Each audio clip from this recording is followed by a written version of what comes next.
ఈ వీడియోలో మైసూర్ బోండాని హోటల్ స్టైల్లో లాగా పర్ఫెక్ట్గా ఇంట్లోనే ఎలా తయారు చేసుకోవాలి అనేది పక్కా కొలతలతో చాలా ఈజీగా ఎలా తయారు చేసుకోవాలో ఈ వీడియోలో చూపిస్తానండి. ఈ మైసూర్ బోండాని తయారు చేసుకోవడానికి పిండిని మనం ఎలా కలుపుకోవాలి, అలాగే వేయించుకునేటప్పుడు మధ్యలో పిండి ఉండిపోకుండా చక్కగా ఎలా వేయించుకోవాలి అనేది చిన్న చిన్న టిప్స్తో సహా ఈ వీడియోలో చూపిస్తాను. మైసూర్ బోండా తయారు చేసుకోవడం కోసం ముందుగా ఒక వెడల్పాటి గిన్నె కానీ లేదా ఒక మిక్సింగ్ బౌల్ కానీ తీసుకోండి. దాంట్లోకి 3 కప్పుల మైదా పిండిని తీసుకోవాలి. 1.5 కప్పుల పెరుగుని తీసుకోవాలి. నార్మల్ పెరుగైనా కూడా పర్వాలేదండి, పుల్లగా ఉంటే కొద్దిగా రుచిగా ఉంటాయి. దీంట్లోకి 1/2 టీ స్పూన్ వంట సోడా, అలాగే రుచికి సరిపడా ఉప్పు, 1 టీ స్పూన్ జీలకర్ర లేదా 1 టీ స్పూన్ వామైనా కూడా వేసుకోవచ్చు. ఇవన్నీ వేసుకుని నీళ్లు వేయకుండా ముందు ఈ పెరుగులోకి మైదా అంతా బాగా కలిసే విధంగా బాగా కలుపుకోవాలి. అడుగు నుంచి పై వరకు బాగా కలుపుకోవాలి.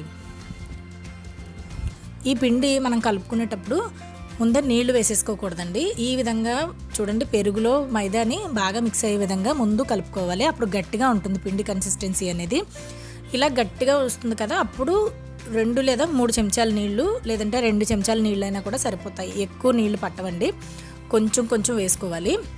మనం ముందే పిండిని పలచగా కలిపేసుకున్నామంటే మనం దీన్ని నానబెట్టుకోవాల్సి వస్తుందండి 4 గంటల పాటు. అప్పుడు ఇంకా లూజ్ అయిపోతుంది. అప్పుడు మనకు మైసూర్ బోండాలు వేయించుకునేటప్పుడు సరిగా రావు.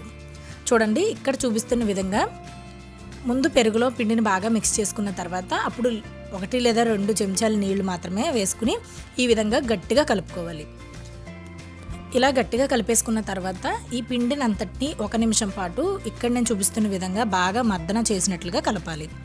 ఇలా చేయడం వల్ల ఎక్కడైనా పిండి ఉండల్లాగా ఉండిపోయినా కూడా అది సాఫ్ట్గా అవుతుంది. చూడండి, ఈ విధంగా బాగా కలుపుకోవాలి. ఇప్పుడు ఇలా కలిపేసిన తర్వాత దీనికి మూత పెట్టేసి 4 గంటల పాటు పిండిని అలా నాననివ్వాలి. 4 గంటల తర్వాత మూత తీసి చూస్తే పిండి అంతా కూడా ఈ విధంగా పైకి పొంగి ఉంటుంది. మనం ఇందాక చాలా గట్టిగా కలుపుకున్నాం కదండి, చూసారా ఎంత సాఫ్ట్గా అయిపోయిందో. అందుకే మనం ముందు పిండి కలుపుకునేటప్పుడు లూజ్గా కలిపేసుకున్నాం అనుకోండి, ఇంకా లూజ్గా అయిపోతుంది. వేయించుకునేటప్పుడు మైసూర్ బోండాలకి వెనకాల తోకల్లాగా పిండి బయటకు వచ్చేస్తుంది.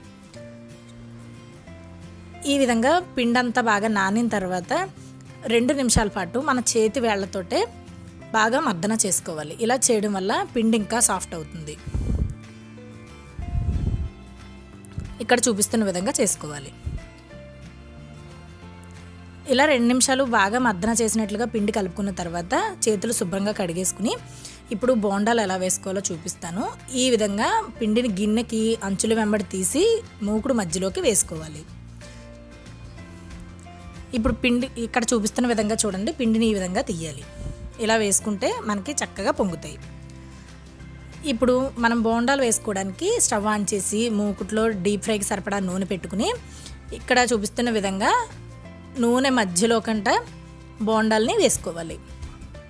నేను ఇక్కడ హోటల్లో చూపిస్తున్నట్లుగా వేస్తున్నానండి. మీకు ఇలా వేయడం రాకపోతే కనుక మీరు ఇందాక నేను చూపించినట్లుగా మధ్యలోకి చేతితోటి నార్మల్గా వేసేసుకోండి.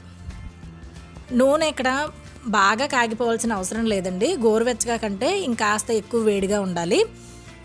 ఇలా మధ్యలోకి ఒక బోండా వేసిన తర్వాత అది పైకి తేలిన తర్వాత అప్పుడు మనం ఇంకోటి వేసుకోవాలి. చూడండి, ఇక్కడ నేను చూపిస్తున్న విధంగా వేసుకోవాలి. ఇలా వేసుకుంటే బోండాలు ఒకదానికొకటి అంటుకుపోకుండా చక్కగా ఒకటి వేగిన తర్వాత ఇంకొకటి వేగుతూ ఉంటాయి.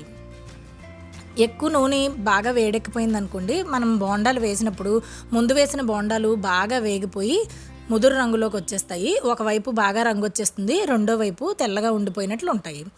అలా కాకుండా నూనె సమానమైన వేడితో వేసుకుంటే చక్కగా అన్ని బోండాలు కూడా ఈవెన్గా అంటే సమానమైన రంగులో వేగుతాయి.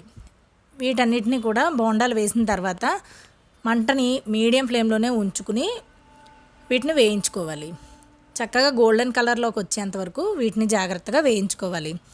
ఒకేసారి పూర్తిగా కదిపేయకుండా జాగ్రత్తగా అటు ఇటు దొర్లించినట్లుగా చూడండి, ఇక్కడ నేను చూపిస్తున్న విధంగా కలుపుకుంటూ ఉండాలి.